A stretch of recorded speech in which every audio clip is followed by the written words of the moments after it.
Good evening, ladies and gentlemen. 38th favorite dad in the family community, Papa West, Jacob West, here for another episode of TMG Takes the Field. It's been a crazy week in the world of sports. So, I'm going to talk about it as best as I can. We are going to do things a little bit different this week. Normally I start off with breaking news, which I generally do with NFL. I'm deciding we're going to kind of give NFL its own little area. Kind of do that closer towards the end. If you don't like it, I'm sorry. It's the way it goes. So, because we're not starting off with breaking news, we're going to start off with the National Basketball Association, the NBA. So, couple things happening in the NBA. First up, Ben Simmons is still a 76er. So, nothing has changed there. But there have been some kind of big injuries. The first one, if you know anything about me, you know I am a Dallas Mavericks fan. I've been since Steve Nash and Dirk Nowitzki were playing together. And when Steve Nash left to the Phoenix Suns, it broke my heart. A Mavs player is injured. Tim Hardaway Jr., both him and Kristaps Porzingis joined the team 2 years ago, I believe. They were with the Knicks, and then the Mavericks traded for him. Tim Hardaway Jr. has suffered a broken left foot, and there is no timetable on that return. Probably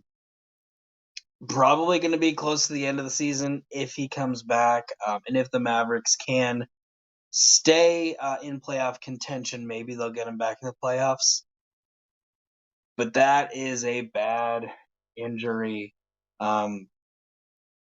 Broken bones take a while to heal, and especially whenever it's in your foot on a game where you are moving around very, very frequently and trying to make twists and turns. Not good. Another very big injury in the world of the NBA. Utah Jazz forward Joe Ingles is out for the rest of the season due to a torn ACL. I don't see a lot of ACL injuries in basketball, but they do happen. And of course, that is a year thing. I remember like in high school, I had a friend who tore his ACL in football and like was out for the season, but came back at like the very end. I don't remember what like happened. He might have actually not tore it, just strained it or something like that. But that is like the only time I've ever heard of someone with a torn ACL not being out for the season, because that is most often than not that's a season ending, and especially with it being February, like he might miss some very important practices beginning of the season. We'll see. Um, those are really the two biggest things as far as injury goes in the NBA. Of course, people are getting hurt all the time because it's a very labor-intensive sport. That's also why players take games off to rest. But we did have the All-Star starting lineup announced. I am going to get that pulled up and kind of talk about my thoughts on it. So this year it is Team LeBron versus Team Durant.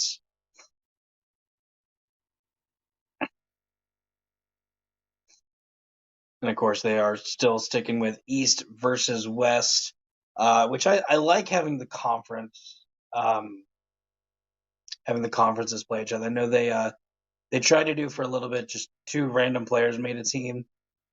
It was like LeBron and Curry who would do it, and then with the NFL, of course, the Pro Bowl is AFC versus NFC. There was 2 years where they did what Michael Irving and who was it? Deion? I don't think it was Deion Sanders, but yeah, two famous players just made teams, and that lasted maybe 2 years. But the starters for the All-Star teams, the Eastern Conference, this is Kevin Durant's team. Of course, Kevin Durant is starting. Also, Giannis Antetokounmpo, the Greek Freak of the Milwaukee Bucks, Joel Embiid of the Philadelphia 76ers, Trae Young of the Atlanta Hawks, and DeMar DeRozan of the Chicago Bulls. Very, sorry, very solid lineup there. And then the Western Conference. Of course, LeBron James is starting. He is the team captain. We have the reigning MVP, Nikola Jokic of the Denver Nuggets, Andrew Wiggins of the Golden State Warriors, Stephen Curry, also of the Golden State Warriors, and Ja Morant of the Memphis Grizzlies.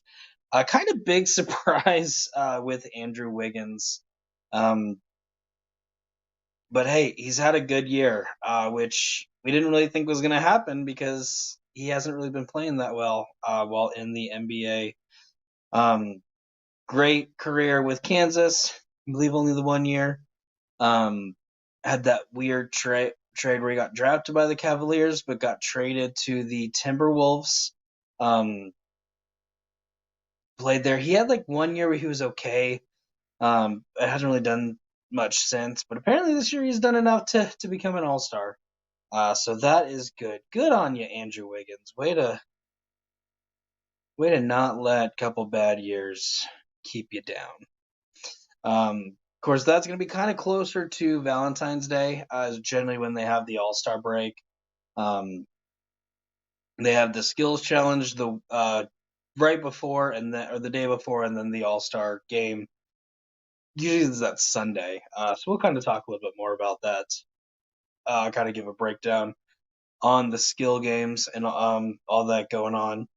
As far as standings go, Eastern Conference right now, Chicago is in first place at 31-18. Miami is at second at 32-19. Philadelphia right behind at 31-19. Cleveland also right behind at 31-20. Milwaukee 31-21. The Brooklyn Nets 29-20. Charlotte Hornets 28-23. Toronto Raptors 25-23. Those are your top 8. So those are the teams that are in the playoffs if the season ended today. Right behind, we have the Boston Celtics at 27-25, which can you believe if the Celtics don't make it? That'd be crazy. And then the Atlanta Hawks at 24-26. The New York Knicks at 24-27. And then as far as the Western Conference goes, the Phoenix Suns still kind of chasing if they can tie the record for the best record in basketball ever at 40-9. Golden State at 38-13. Memphis at 35-18. Utah at 30-21. Denver at 28-21. Dallas at 29-22. Minnesota at 25-25. The Clippers are at 26-27. Those are your top 8. And just on the outside looking in, the Lakers. It would be crazy if the Lakers didn't make it. 24-27. The Portland Trailblazers, 21-30. San Antonio Spurs, 19-32. A couple games going on right now. Right now we have the Pelicans and the Pistons, two like almost last place teams. Pistons are currently leading 91-89. The Wizards are taking on the Bucks. The Bucks are up 65-55.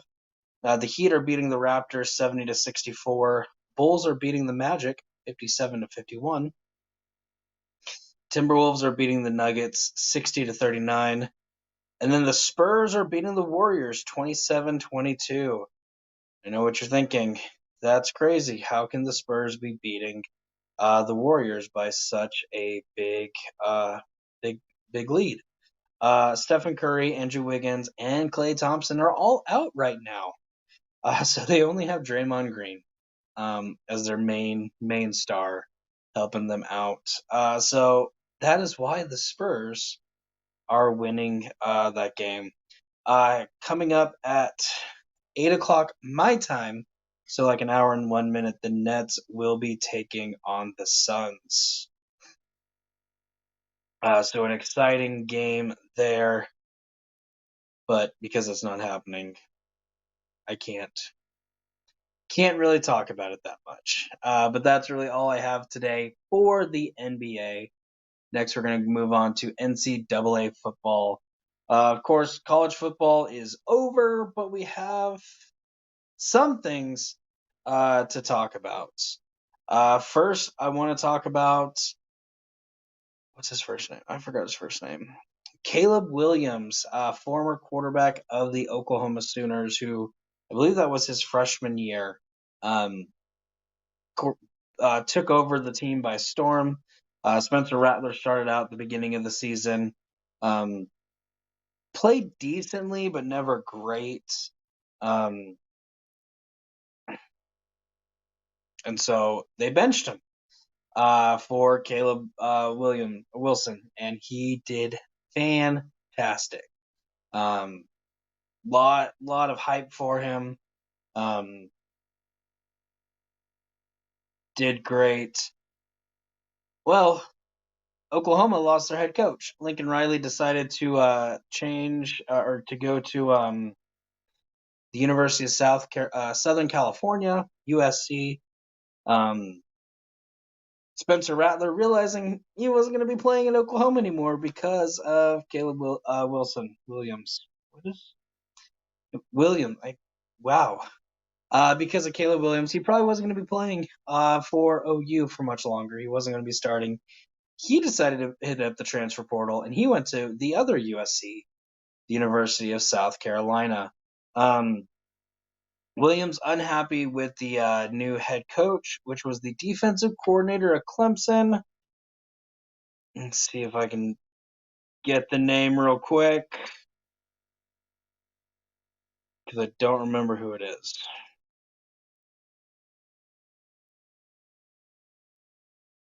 No, but that's okay. I guess unhappy with that pick, which, I mean, everything I've heard about Lincoln Riley, he's a great coach. So he definitely wanted to play for Lincoln again. He hit up the transfer portal, and he has committed to USC, the University of Southern California. So he will be following Lane Kiffin and playing with the Trojans. Haven't heard anything as far as other Sooners leaving and heading to USC. I imagine it's probably possible. In other news, we will kind of talk about some of like the major recruits who they sign with. The biggest one right now is Ajayi Vinatieri. His father is Adam Vinatieri, one of the best kickers in the NFL of all time. Not right now, he retired. But of all time, one of the best kickers. Who knows? There might be a kicker in Cincinnati going to be taking over. But anyway, Ajayi Vinatieri, Adam's son. He is also a kicker. He was a kicker on his high school team. He has committed with the University of Massachusetts, which his father played for South Dakota State University, the Jackrabbits.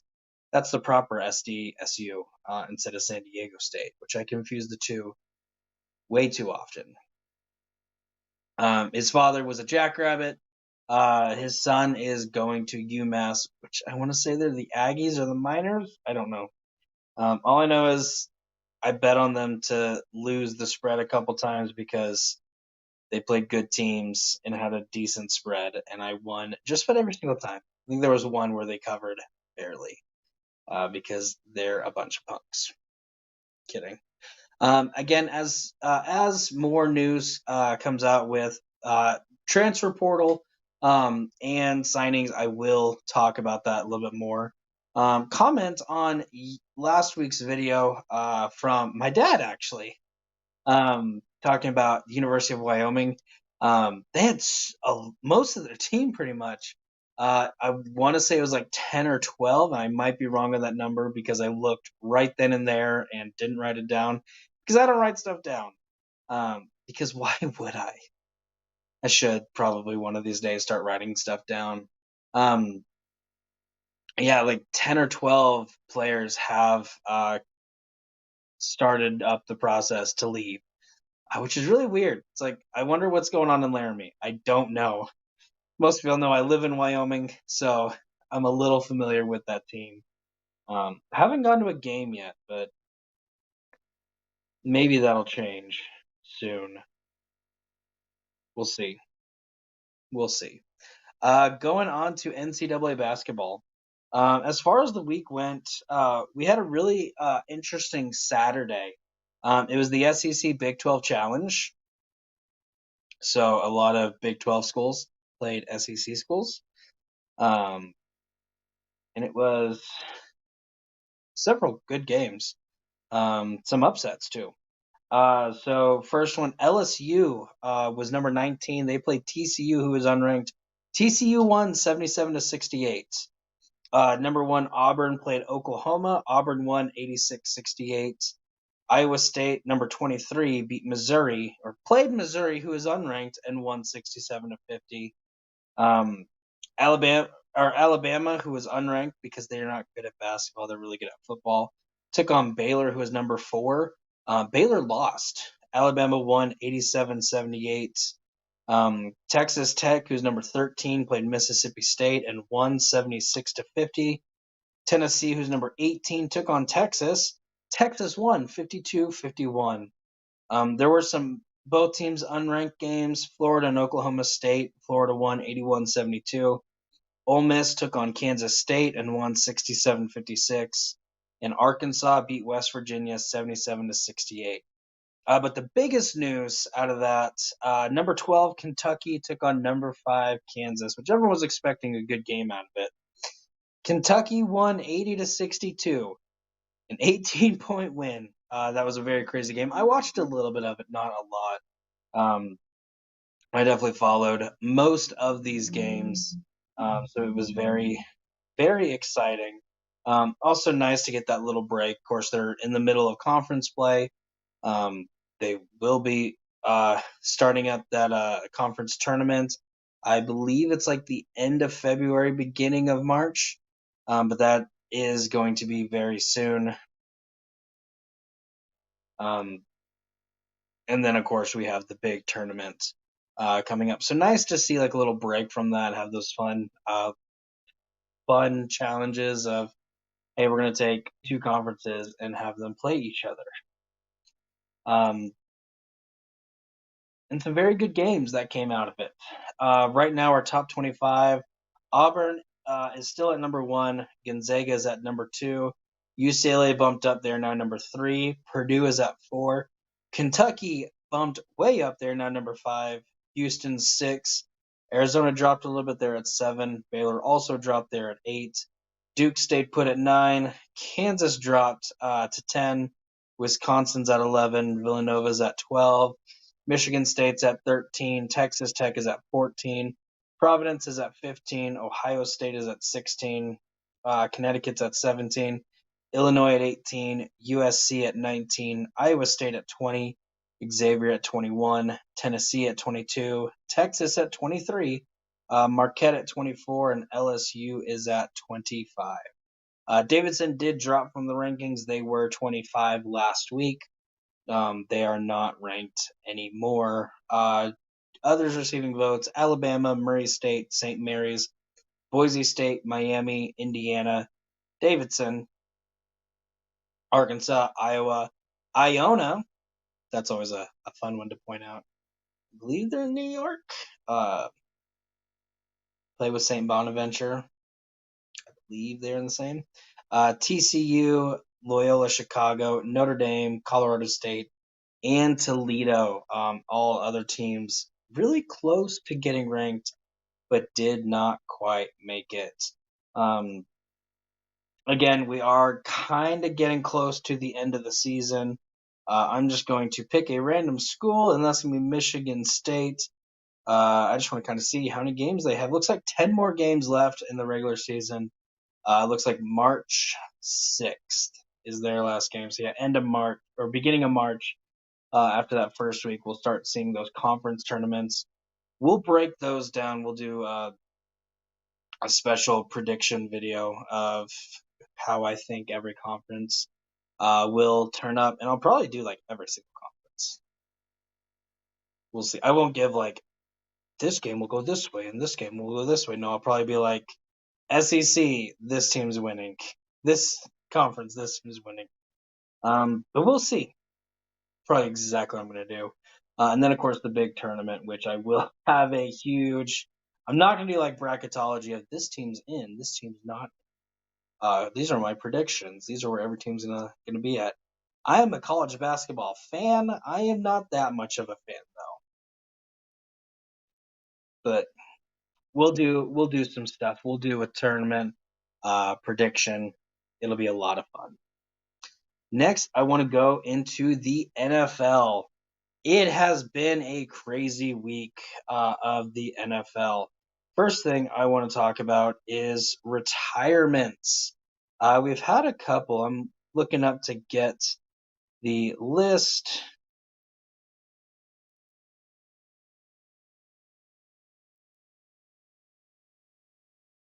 Uh, Before I even get the list pulled up, um, two big names kind of talking about retirement.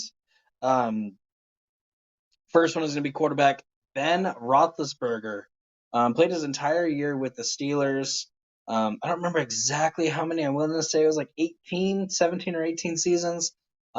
Two Super Bowl wins, three appearances. Um, Great career with the terrible towels, as they say. Of course, he always had great teams around him. I don't think they ever had a losing season. Mike Tomlin coached the entire time. Roethlisberger was there, so that's a very interesting situation that he was able to be a part of. His team changed up quite a bit. Of course, like he started off with Hines Ward, had Santonio Moss there in the middle, Antonio Brown for a while, um, and then just this last year, Chase Claypool, Juju Smith-Schuster, all his receiving weapons. Had some really good running backs.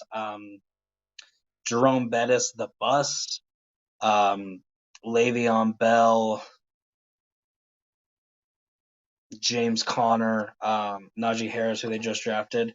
There were a couple like no-name players that did great with the Saints. I was about to say Antoine Randall L. That's another receiver. Talk about some crazy plays though. Um, I could go on and on just talking about Big Ben Roethlisberger. I'm an Eagles fan, so I kind of always pulled for them when they were in the Super Bowl because they play in the same state. But it was definitely fun watching him play. Sometimes watching him lose because you gotta like watching people lose. Other people who have officially retired. Jay Ajayi, running back, started off with the Dolphins, played a little bit with the Eagles, um, and then had like I want to say a stint with the Bears. I don't remember, but had injury issues. He was on the Super Bowl winning team with the Eagles. Jay Ajayi, thank you so much for everything you did with for us that year. Um, you're always one of my favorite running backs for that fact alone. You too, Corey Clement, even though you're playing with the Cowboys now. So Jay Ajayi, he is retiring. Brandon Brooks, guard for the Eagles. I want to say he started off with the Saints, and then the Eagles picked him up, and he was there for a while. Um, Started having some injury issues. I want to say he tore his Achilles this year, which is not fun. I say that I've never had that happen. But he did end up hanging. He did decide to hang up his cleats this year. He is retiring. Anthony Levine, safety. I honestly can't tell you who he played for. He is retiring, and then Lee Smith, who is a tight end. Who I'm sorry, your names are not ringing a bell. And then of course we have. I'm gonna check one more thing real quick. Make sure I got everybody. Anthony Levine played with the Packers and the Ravens. Played with the Packers for one season, and then he was a Raven for a lot more, 2012 to 2021. And Lee Smith was a Raider, Buffalo Bill from 2011 to 2014, Raiders 2015 to 2018. Went back to the Bills for the 2019-2020 season, and then ended his career with the Falcons. Not a lot. 73 receptions, 523 yards, and 11 touchdowns. Levine, I don't have stats, but he's a two-time Super Bowl champion. So yeah, those are the major names from this website, except for one. Saturday, reports came out that Tom Brady was retiring. 22 seasons, 20 of them with the New England Patriots, 2 of them with the Tampa Bay Buccaneers. Looking up one more thing real quick. So very long career. Never had a losing season. 7-time Super Bowl champion. 5-time Super Bowl MVP. 2-time MVP. He might actually be MVP this year. We do not know because that has not been announced yet. And of course, most people will say he is the GOAT. Do we all say that? I don't know. Am I going to say that? I don't know. But we'll talk about that here in a second. So, of course, everyone coming out, congratulating him on his career. And then we start seeing reports that Tom Brady actually never said he was retiring. I was trying to think of the word, but I can't think of the word. Never actually said he was retiring, just thinking about it. Which then threw the football world in a storm. Some reports coming out that he was going to play, which I will say I read something that said if Tom Brady plays one more year just so he can retire his own way, that would be the craziest thing ever, and that would. Because yeah, you play for 22 years, you kind of want to end your career on your own note. You want to be the one to break the news. And so there was a lot of uncertainty. I read a couple of reports. One was Ian Rappaport, that he is retiring. He just doesn't want to say it quite yet. Why can I not think of the word? Don't you hate? I hate when that happens. It's like not approve, but not deny. Whatever. But he wanted to make the announcement himself, which a lot of people thought Man in the Arena has like 1 or 2 more episodes left, and that's when we would have the announcement, just like what the Undertaker did with, I believe it's The Last Ride was his documentary series. So a lot of people were thinking that was what was going to happen. But of course, we don't know. We didn't know. He reported several times he was day to day with everything. And of course, I said it last week. I thought he was going to retire. Whenever players start doing that whole, man, I'm kind of thinking about it. It's not long until they actually retire. Very soon after they are done. And plus, every year he's been like, what are y'all talking about retirement? I'm not thinking about that. And then this year he's like, I've been thinking about it. Right then and there, I was like, he's going to retire. Again, just waiting for him to confirm it. It's not really the word I was wanting, but it works. He's waiting for him to actually confirm that he was retiring. And then today happened. Today, Tuesday, February 1st, Tom Brady on his podcast did confirm he is retiring. He also posted a picture on his Instagram, which I will read real quick. Just kind of talking about it a little more, actually acknowledging it. And it is a little bit of a long one, so I'll read it as quickly as I can. I've always believed the sport of football is an all-in proposition. If 100% competitive commitment isn't there, you won't succeed. And success is what I love so much about our game. There is a physical, mental, and emotional challenge every single day that has allowed me to maximize my highest potential, and I have tried my very best these past 22 years. There are no shortcuts to success on the field or in life. This is difficult for me to write, but here it goes. I'm not going to make that competitive commitment anymore. I've loved my NFL career, and now it's time to focus my time and energy on other things that require my attention. I've done a lot of reflecting the past week and have asked myself difficult questions, and I am so proud of what we have achieved. My teammates, coaches, fellow competitors, and fans deserve 100% of me, but right now, it's best I leave the field of play to the next generation of dedicated, committed athletes. He then goes on to thank his teammates, to thank the Tampa Bay fans, um, to thank the entire city of Tampa Bay. He thanks the Glazier family, Jason Licht, Bruce Arians, and then all the other coaches and staff, and then a couple other people. Interesting to note, he does not thank the New England Patriots. You might be thinking to yourself, that's crazy. He spent most of his time there. He had an announcement whenever he left the Patriots. So actually retiring, I don't think that was first and foremost on his mind. Whereas, hey, I just spent 2 seasons with this team. I'm going to thank them. Now, it's Hall of Fame because he's more than likely going to be a first ballot Hall of Famer. I say more than likely. He's guaranteed he better be a first ballot Hall of Famer. You never know with that. He might make some comments about Belichick being thankful about being on that team. You never know. But people thinking him making a big deal about not thanking the Patriots, that's nothing. Like, you don't stay with an organization for 20 years hating them.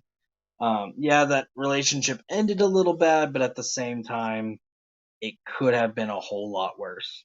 Um, I have to say some things about Tom Brady. Um, Tom Brady, not always the greatest as far as stats go. Heck, he just beat Drew Brees for the most passing yards in a career, and Brees played like 3 or 4 seasons less than him. I mean, he does have the record for, or he did for most touchdowns in a season when they went 16-0 in the regular season, back when they had Randy Moss. But the man knew how to win. There was, when you look at basketball, Michael Jordan, guy went to 6 NBA finals, never lost. Kobe Bryant, when he did the whole, it's a Mamba mentality. You knew you were in danger, and he was going to drop 61 points on you. LeBron, he put the jersey in his mouth.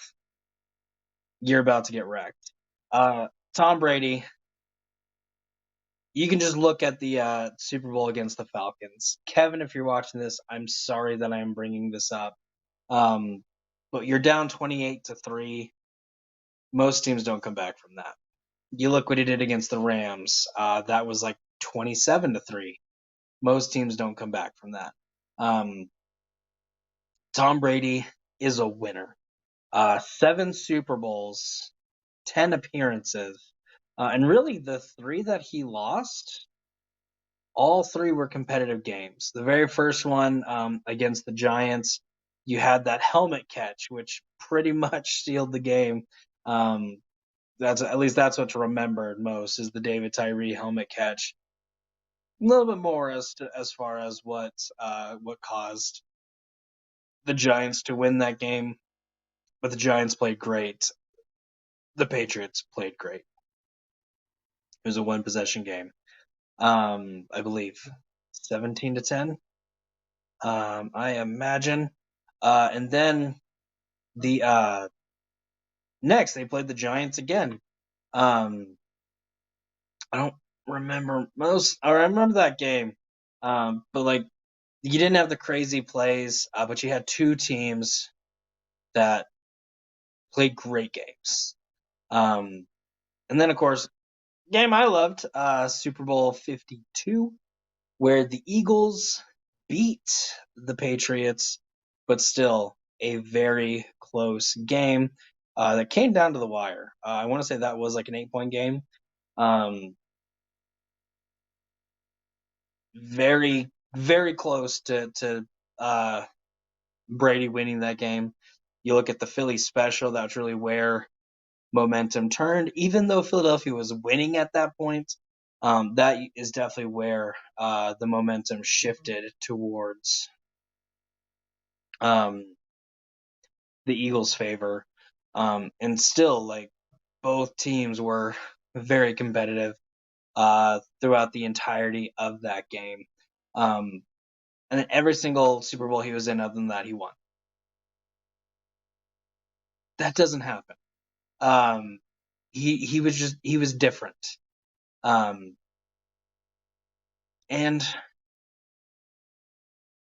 I mean, 22 seasons, he had no losing records. Roethlisberger had like 18 and no losing records. Every other quarterback had at least one. Peyton Manning had one. Andrew Luck had a couple. Think of other great quarterbacks. I'm sure they had several, just where the team was not good around them. Brady had some years where we didn't have a team around him. But 20 years in New England, they won the division almost every single year. You know how many times Ben has either missed playoffs or made it as a wild card? Several. You know how many times Brady made it as a wild card? Once. And that was with the Buccaneers the year they won the Super Bowl. And they had a better record than most of the teams in the playoffs. Just so happened that the Saints were just a little bit better. But yeah, I do not like Tom Brady. I've said it forever. I'm not gonna say I hate the man. Hate is a very strong word. Um, but I never was a fan of him because he succeeded so much. That organization, you hated them because they were so good. Yes, there were some scandals going on a couple times. Every team deflates their balls whenever it is colder weather. Or most every team does it. I believe Aaron Rodgers likes hard balls to throw, but most every team deflates them. One team got caught because everyone was looking for a reason. Like, this team shouldn't be doing that good. Spygate. Every team does that. One team got caught. I feel like that's why most everybody was not a fan of Tom Brady, because he was successful. But you got to respect him. He now has the most passing yards. I believe he has the most career touchdowns. Yeah, he's the greatest. He is the greatest of all time. I will say that. Will we see somebody dethrone him? Maybe. Patrick Mahomes, Josh Allen, and Joe Burrow are doing a fantastic job right now. So we'll see if they can do it. Or maybe a upcoming quarterback in the next couple drafts will take his place. We'll see. But Tom Brady, if you're watching this, for 22 years, I was not a fan. I rooted for you to lose. And you disappointed me every single time. Thank you so much for giving me someone to root against. Thank you for giving me some exciting games to watch too. But I have to say, you are the greatest, and I respect the ever-loving crap out of you. If you're ever in Buffalo, Wyoming, come see me. I'm buying you a drink or some whatever you want. We can go to a restaurant and I'll buy you a salad if you're doing a vegan diet at the time. Whatever you want within like $20. We're not going crazy. I'm not as rich as you. Please come see me. That'd be great. I definitely want a picture. Sadness out of the way. Tomorrow I'm going to wake up officially. Official. That's the word I was thinking of. He never made it official. He made it official now. Tomorrow I will wake up for the first time since I know that Tom Brady is officially not a quarterback in the National Football League. I don't know how to feel about that yet. My childhood is done. Of course, I grew up on Drew Brees, Peyton Manning, Eli Manning, Phillip Rivers, Ben Roethlisberger, and Tom Brady. All 6 of them are retired. Interesting to think about. That was the first thing I wanted to talk about NFL-wise. We do have a couple more things we want to talk about. Head coaches. There have been several named as new head coaches just hired. The Las Vegas Raiders actually just announced yesterday. Josh McDaniels is their new head coach. The New York Giants, Brian Daboll, who is the former Buffalo Bills offensive coordinator, which makes perfect sense because they just hired Joe Scone, who was Buffalo's assistant general manager. Denver Broncos hired Nathaniel Hackett, who is Green Bay's former offensive coordinator. Does that mean Rodgers is going to Denver? Some people say so. Chicago Bears hired Matt Eberflus.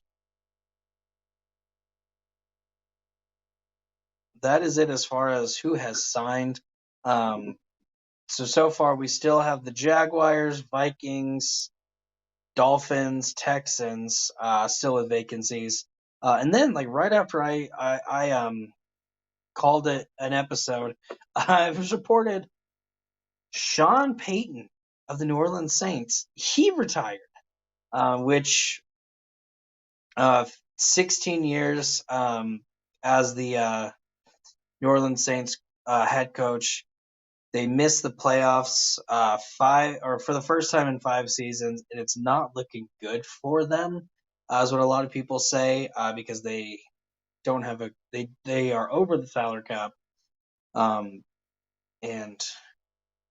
this is definitely their worst team that they've had in recent years, especially. Drew Brees retired last year, but he decided to call it quits.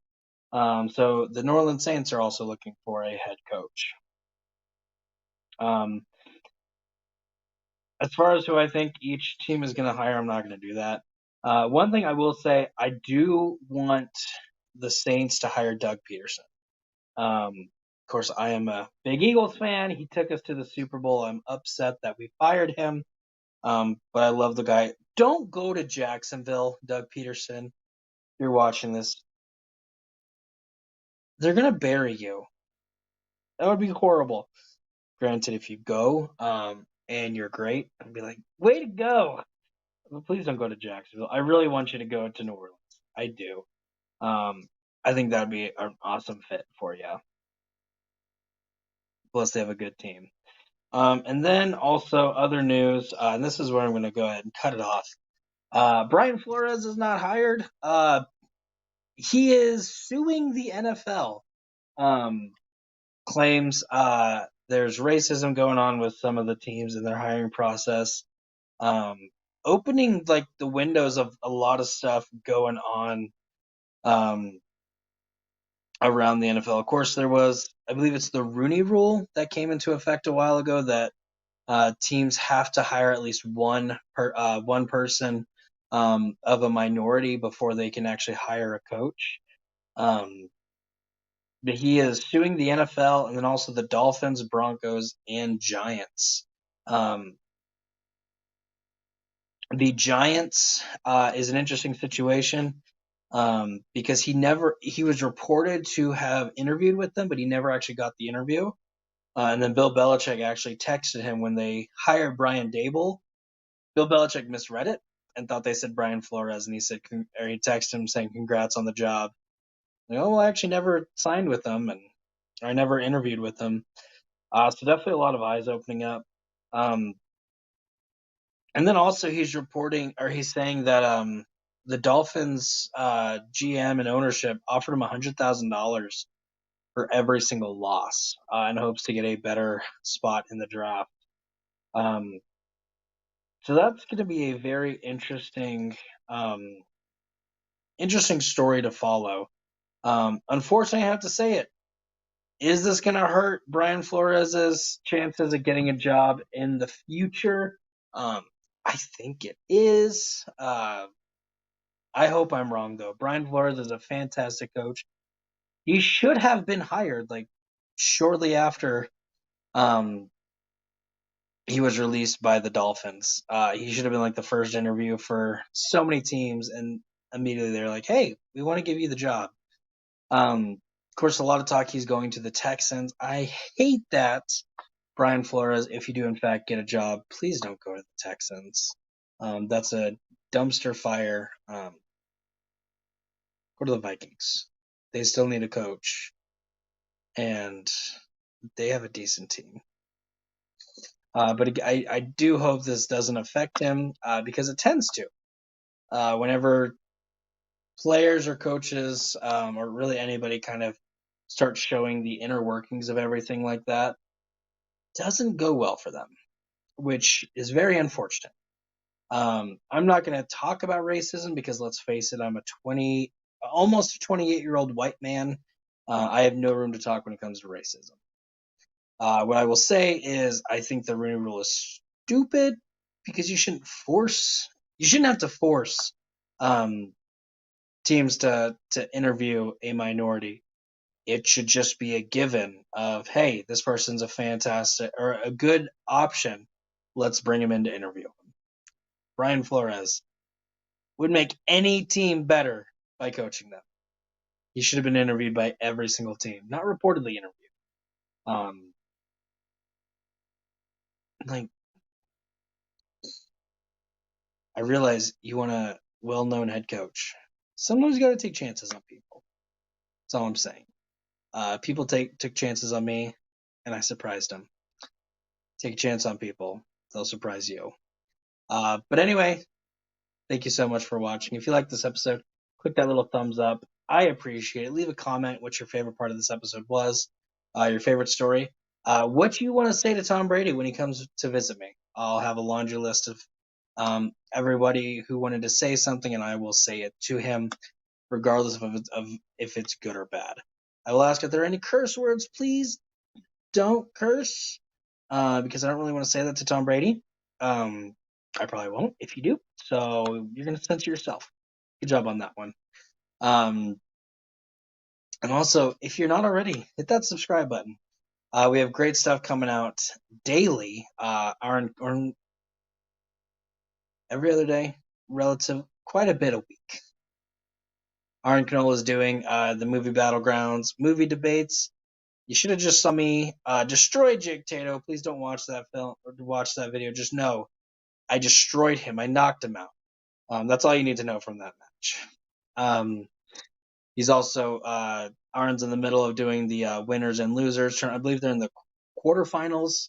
He kind of did some kind of like in the middle matches of people who aren't in the tournament anymore. Kind of get the people who are in the tournament some breathing room, so they don't have to focus on the debates as much.